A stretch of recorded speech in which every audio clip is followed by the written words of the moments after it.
Good morning, or I should say g'day, because it could be afternoon or morning. Wesley here from the Mental Awareness Foundation. Another under the radar video where I have the pleasure of interviewing Bec Peatey. Is it Bec Peatey? Mm-hmm. Yep, Bec Yep. Peatey, awesome. Now, just a quick backstory. I must say Bec actually reached out via the social media channels. She'd been to our walk last year, which was really, really cool. And she actually has a all-girls event, and she wanted to reach out to help raise money for the Mental Awareness Foundation and the walk that's coming up in October. Anyway, I had the pleasure of catching up with Bec for a coffee a couple of weeks ago, and I soon discovered that actually Bec has an amazing story about, I guess, where she is now, and I was just blown away with the journey that she's been on, and I said, we've got to capture this on film because her story gives those that are perhaps particularly female, if you're out there watching this and are doing it tough, that you can have the strength to get through it and come out of it. So I wanted to get Bec. So ladies and gentlemen, welcome Bec Peatey. Thank you for coming all this way. Now, Bec has an amazing story. So I've got my questions here. Listen. You've had your ups and downs, yep. I guess take us back. When did you start to see that mental health was becoming an issue for you? Yeah, so I've really struggled with mental health for, a long time in my life, probably from, late teenage years, 18, 19, around that age. Really struggled with that mental health. And yeah, I think mostly, coming into, moving out of home and kind of having that own independence and realizing that, oh, geez, you don't have your mum and dad there to help you anymore. And, it was just, doing it a little bit more tough and whatnot. Yeah. What did that feel like for you internally? Like, what was going on? Was it self-doubt? Was it just hard to get motivated? Just describe that. When you were, I guess, going through your tough time, what did it feel like inside?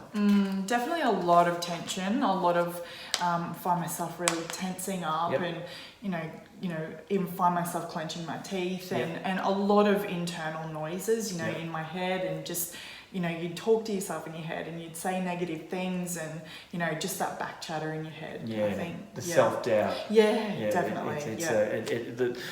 We call it the judge up here, the little judge mind chatter. I guess going back, if you could go back now, you've come out of it now, which is great. Was there any triggers that sort of set that off? Was there certain things that you were like, okay, if I put myself into that position, life gets tough? I'm not too sure. I can't think. It's hard for me to think back in that place now because I'm in such a different place now. But any triggers, I think just maybe feeling that I felt different from other people. Like I thought different things, I felt different things, and I felt like nobody kind of understood me. So I guess if I was to voice my opinion, it'd kind of come up against a brick wall or something, and I'd kind of get shut down a little bit, and I really didn't know how to deal with that, So it was kind of all those internal noises just saying, oh, who do you think you are? Did you find yourself detaching at all? Were you sort of separating from your group of friends or your peers or your family? Did you find you were just going into a corner and holding yourself up there? Yeah, totally, absolutely. Putting myself away, kind of retreating back into my shell, I guess. Especially with my friends, I felt that I wasn't like them. I wasn't cool enough, or I wasn't, I don't really know the word, but I just didn't fit in. And so, I struggled a lot in school. That was really hard. And I kind of just did things that other people would like. Now, obviously mental health's been an issue for you personally. However, you shared a couple of weeks ago that you've actually lost someone special in your life. Do you want to tell us that story? So 2010, I actually lost my dad to suicide. And that was a huge shock, to have that happen. And I guess looking back now, losing any family member is very difficult. Was there anything that you noticed unusual about your father before he took his life? Was there anything that sort of you was like, okay, well, to someone watching this to look out for it, or? Definitely just, towards the end it was lack of appetite. He wasn't eating, he was very, you could see physically he was trying so hard to be happy. But on the inside, I just saw that he was really struggling. And I felt that we couldn't connect, that couldn't break that emotional connection barrier with him, with being a male and a female, daughter and father, having that connection was really, it was difficult, because I guess being, my dad maybe found it hard to chat to his daughter about it. But I really noticed that, he was not involving himself in things anymore, and And do you think the communication obviously was not there? There was no transparency. It was hard for him to talk about how he was feeling. Yeah, absolutely. And I guess someone that's in a similar situation to you now, like, would you, I guess, suggest, hey, have a conversation, even if it is your mum and dad, and ask, how are they doing? Absolutely. Just to even have that open conversation. My family was, not big on that stuff, not big on sharing those things, which was really hard because I'm a very deep person and very, I like to connect with people and I like to talk about those deep things, and to not have that connection, with my dad was really hard. But definitely open up that communication to your whole family, even to your kids, saying that, mummy's not feeling okay today, and just asking for a hug, or just showing them your feelings. And I was actually going to ask, what are you doing now differently? Are you happy to share that, mum's perhaps not doing so great today, or, are you constantly asking your kids how they're doing from a mental health perspective? Yeah, absolutely. And your partner, your husband as well? Yeah, absolutely. We always have that conversation, always touching and cuddling and making sure that, that connection is there with touch and eye connection and all of those things, but definitely having those conversations. They're only young, so having that open communication, knowing that mummy's there to talk to, daddy's there to talk to, or people are there to talk to, and even showing them, when I'm not okay, if I am crying or something, I'm okay to cry in front of my kids, but as long as I tell them, mummy's okay, I'm feeling this way, but I am okay, and, letting them in, Listen, you've been through a lot, losing your dad to suicide, it's no doubt emotional, and then obviously what you've been through personally, how do you stay positive? Like, where do you get the strength from? In the beginning, it was from my husband. He was there through all of it, and he was really my strength in the beginning there. But definitely letting people in. And, sort of sharing how you're feeling, not sharing the burden, but just talking about what's happening.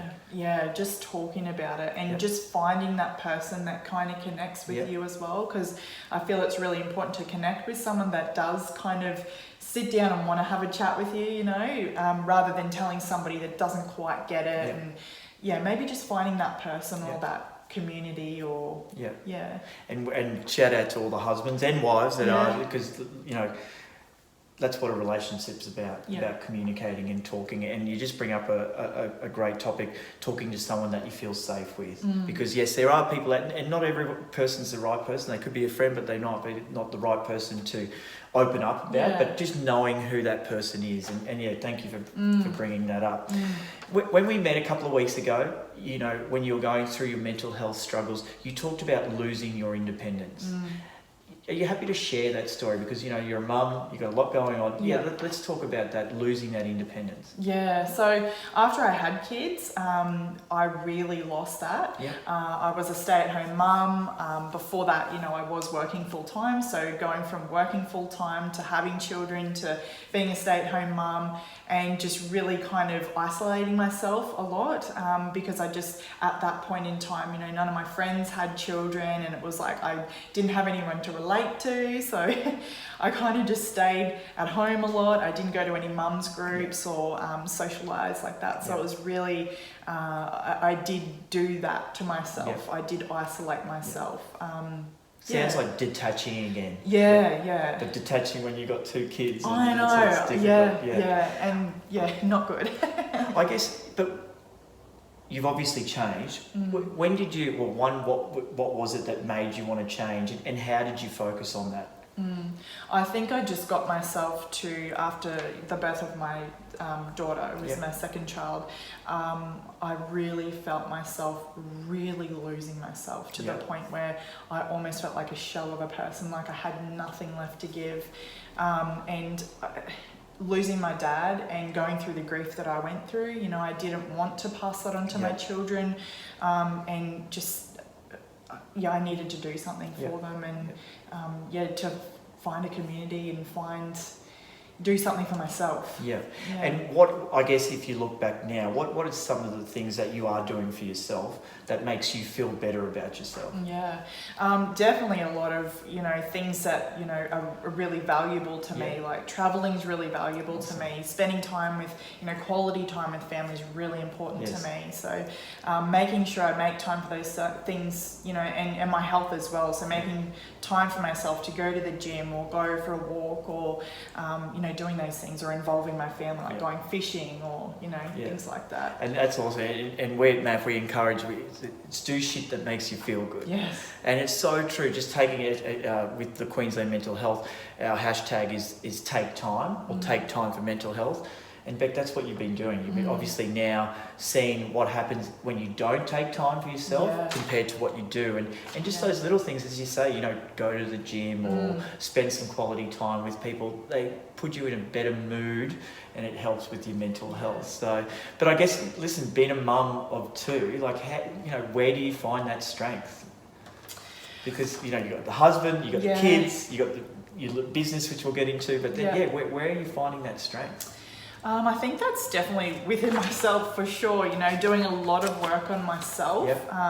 I find a lot of inner strength within myself. Obviously having the support of my husband, the support of my mum, and my family, my kids, like they're a huge support for me too, and my friends and, people like yourself that I can reach out to, and just finding those like-minded people to build up that strength within myself, and obviously doing a lot of work on the side to personal development work to and this now obviously personal development comes into the event that you've created, and I guess that getting that independence back. So over the last 12 months you've created an all-girls event. Are you happy to tell us about that story, and tell us about the all-girls event? So it started last year with just a thought that I had, that I wanted to contribute, I wanted to do something more, because I got myself to a point where I was so content within myself that I wanted to give more back to the community. And it was a time where the farmers and the drought was in social media. There was a lot of emphasis on the food and and for the animals and stuff, but nothing was in social media that I saw for mental health for the farmers. And I knew that was such a huge what's the word? Big deal. Huge in the rural community. And so I wanted to do something. I wanted to do something more for them, for the mental health, So I decided to, go along a bit of a journey and just kind of find my way and reach out to the community who was doing events in the community, because I wanted to do something similar. And then we just took some ideas from that, and then just created this event for women. I wanted to empower women. I wanted to make a difference and combine the two, and just make a huge you mentioned empower women, because you found, and from what we talked about last week, once you got a couple of kids, things snowball. It's hard to get out, hard to do what you want to do. You've created this event. Like, what are you noticing within the event? Like, how are the girls, are they enjoying it? Like, what are you seeing is happening once you get everyone together? Just smiling. I just love, just seeing the women smile, and, coming up to me at the end of the night and just saying, thank you so much for, organising this event, for a space for women to come and just be able to you know, we love our kids, but you know, no kids, no Yes. husband, just be able to do something for themselves. You know, I know we're all busy, and to just be able to come to an event, everything's organised, and they can all just connect. So do you find, you know, when you're bringing the girls together, are people sharing their stories? Are people opening up about, you know, how they're doing? You know, are they people talking about, oh, have you got advice for this? You know, do you find people are sharing their stories at the events? I feel the more I get aligned with, you know, because the event kind of came around really, really fast, which was amazing. But I think the more I get aligned to my vision and my mission for the event, the more that I want to connect the community and open up those stories and just, you know, give the women a space for them to do that and share their stories, because it's so important. Yeah, 100%. I guess if you could put a message on a billboard or cast it to thousands of women, what would that be? Definitely, you're not alone. Yeah. You are not alone, for sure. Yeah. And, you know, just reflecting on your story now, and you mentioned you're not alone, did you feel that when you went through the journey? Yes, absolutely. Oh, so many times I felt alone, and that, you know, or that I was a burden, or people wouldn't get me, or but alone was just such a huge feeling. And guys, if you are, and girls I should say, if you're watching this, please reach out. You know, we talk about the message of stepping forward and having that courage and finding someone that you feel safe with, but you are 100% right. You are not alone. We are all in this together. No matter how big or small you think your contribution is to this earth, it's worth saving, because, and that's why I loved hearing Bec's story, because darling, you've been through it all, not just your own mental health, but you've lost that family member to suicide. So it's been tough. And knowing that there are people there that care about you, you're a testament. So thank you for coming on and sharing your story. You're welcome. Now, the events are sold out. Yeah.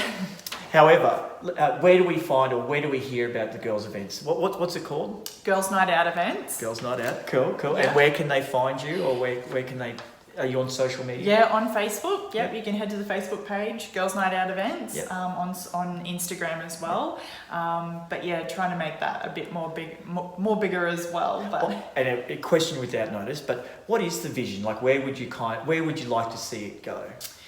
Definitely, I would love to, you know, have a huge event where, you know, I bring in inspirational speakers, and women just come and just be inspired for themselves to go on and create, you know, or find their purpose in life, you know.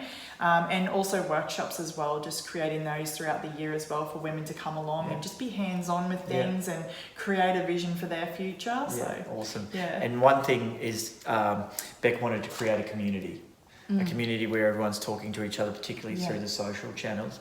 Now, you've got your event coming up in October, same time as the walk. Yeah. You went last year. Yes. What did you enjoy about the walk? Everything. Awesome. Everything about it. The fact that it was outdoors, the fact that, you know, it was like-minded people. I just loved that it was family friendly. You know, I started doing the walk, well, this will be my third walk this year. So the first time I did it with my kids, and, you know, in the pram as well. So I just love that it's family friendly and just everybody's there. There's people that come over and give you a hug and just say, why are you here? Like, I love that. Yeah, awesome. And the hugs are free too, Yeah, just so you know. I guess how you've been 3 years. What have you noticed about the event? Obviously, it's gotten bigger, but have you sort of where have you seen it evolve?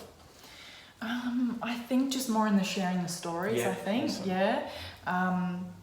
But just more connection, I think. No, and thank you, because it is about sharing stories, because as I was saying to Bec before we started filming, it's all about the story, because we all have a story, and hopefully this story may save someone, may save multiple people, or it's shared and spread out, because it doesn't matter who you are, we always have a story. Yeah. Now, I've got some rapid fire questions, and we'll go into the walk after that again, just to be the hardest questions of them all. In 2 sentences, tell us a little bit about yourself. Smiles a lot. Yeah. Definitely fun, caring. I can be serious, but I can be fun at the same time. I like to have fun. And I like to, just have fun. You mentioned travel. Yeah. Where's your favourite travel place? Or is it camping, or is it what do you like? Which aspect of travel do you like? Well, we love, for family, we Yeah. love, going fishing. We love doing that as a Awesome. family because it's a pastime for me as well. Yeah. My dad loved fishing, so we Yes. grew up doing that. So love fishing, love camping. New Zealand would have Yep. to be a favourite family holiday. We just did that this year with the family. Stop it. So it was amazing. But yeah, that's something that, we're wanting to do more of as a Yep. family as well, is make sure we do an annual Yeah. family holiday. There's some really good science coming out, just the sheer element of getting outside. So something as simple as a picnic or going and fishing or just being outside and being present, the mental health benefits is huge. So if you're looking for an idea, get a fishing rod. And even taking your shoes off and stand between your feet. Yeah, standing Love it. barefoot on the ground. So good. Going back to school, what was your favourite class to attend? Probably the PT? No, that's a boy thing, sorry. That's not my strong Yeah. suit. Or maths. No, it'd probably be the cooking class, I think. Was it home ec? Home ec, yeah. I wish we had home ec. I had to learn 'Cause the you got hard to eat way. it afterwards, Yeah, yeah. exactly. If you could teach a class, what class do you think you'd teach? Cooking? No, I'd love to bring in a class and human development and Yes, all learning those life skills and understanding yourself. I'd bring that in. Yeah, no, and you bring up a really good point. Like, listen, I had a great schooling, I had great upbringing, but yeah, I think some life skills would have been really, really handy. Probably particularly when you're a teenager. Favorite emoji? It'd have to be the smiley face. Yeah. I do that a lot Yeah, though. yeah. The smiley face with all the love hearts around them. Yeah. I'm that one because I'm just always making. What do you love most about what you do? Probably particularly with the girls' night outs events. What is it that you love most about it? I love that I can bring women together, and I love that I can create a space where women feel safe and connected and just safe to be them and show me yourself, I love that. Yeah, and thank you, and man, that was awesome. Best tip for newcomers. So let's say there's someone out there that might be thinking about doing an event. What's your best tip from them? Because you've probably learned the hard way, even though the events exploded and all sold out every event. Yeah. But what's a tip for a newcomer coming into the event space? To create events? I 100% lead with your heart. Yeah. With your heart. Lead with your heart for sure. Awesome. And do something that follow your heart and do what you're passionate about and bring that to the event. Yeah, absolutely. Okay, we can see that in you so much. Now, if there's a song, what do you know all the lyrics to? And if you dare to sing No, it. I'm not going to sing it. You never closed your eyes anymore. It's actually Gangster's Paradise. Oh, yes, Coolio. Yeah. I remember that. That came out, I think I was in year 95, I think it was. It would have been year 9.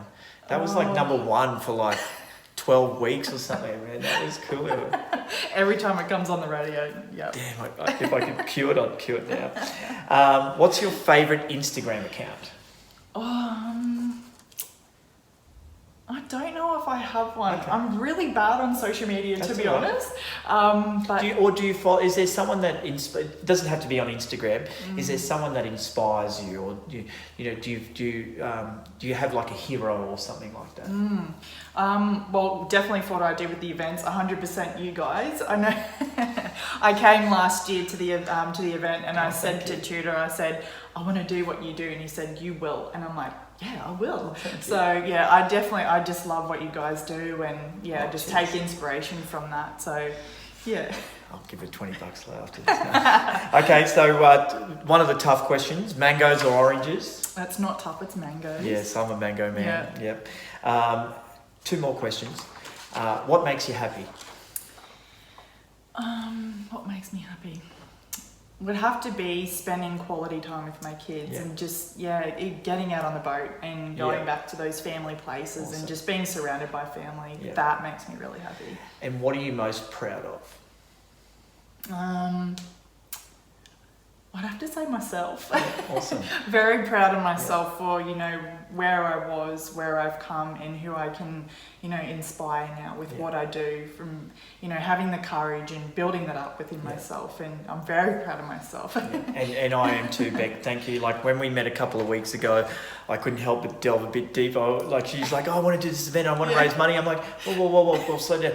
Why? You know what? You know. Oh, okay. I've had suffered with mental health, and then we got deeper, and you opened up, and it was obviously losing your father, but opened up about you, and I'm so proud of you for doing that, because it can be easy to just gloss over those things when the story is the powerful thing, and you've got the courage to come on and speak with me and share this story with thousands of people. So I'm proud of you as well. Oh, thanks.